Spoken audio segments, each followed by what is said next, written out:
तेवढा निर्णय तुम्ही घ्या.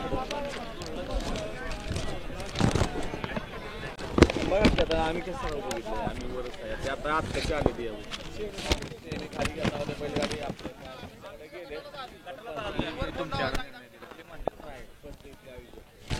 संघटनेला विचारा ते तुम्हाला फोन केलाय. आता आयोजकांनी सांगितलं नाही म्हणून पण ह्यांचं इच्छा आहे की संघटनेला दाखवायचं.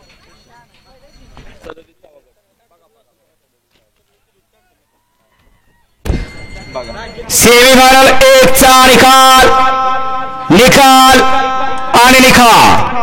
सेमीफायनल 1 चा निकाल सुंदर अशी लढत झाली. त्या लढतीचा निकाल आहे तास क्रमांक 7 वर धावलेली गाडी आहे कारवाई प्रसन्न मोरदरे या गाडीचा 1 नंबरला विजय बैलगाडी मालकाचं त्यावरती बसलेल्या नितीन ड्रायव्हर आवारवाडीकरांचा हार्दिक अभिनंदन. सुंदर अशी गाडी पळाली रोजीला पळाला आई काळूबाई प्रसन्न मोरदरे सरपंच रविदास बापू चोरगे सोपानभाऊ चोरगे आणि घनश्याम जगदाळे वलखर यांचा 301 हरण्या पाहला आणि डावीला पाहला बापूजी आंबेकर वडकीकरांचा दुर्गा पाहला. सुंदर गाडी आणि नितीन ड्रायव्हर आवारवाडीकरांनी गाडी पहिल्या सेमीला फायनलला पात्र. सुंदर असाच पळाला. एक होता मोरदरीचा एक होता वडकीचा आणि त्याच्या ड्रायव्हर होता नितीन ड्रायव्हर आवारवाडीचा. तिघांचा मिलाप झाला.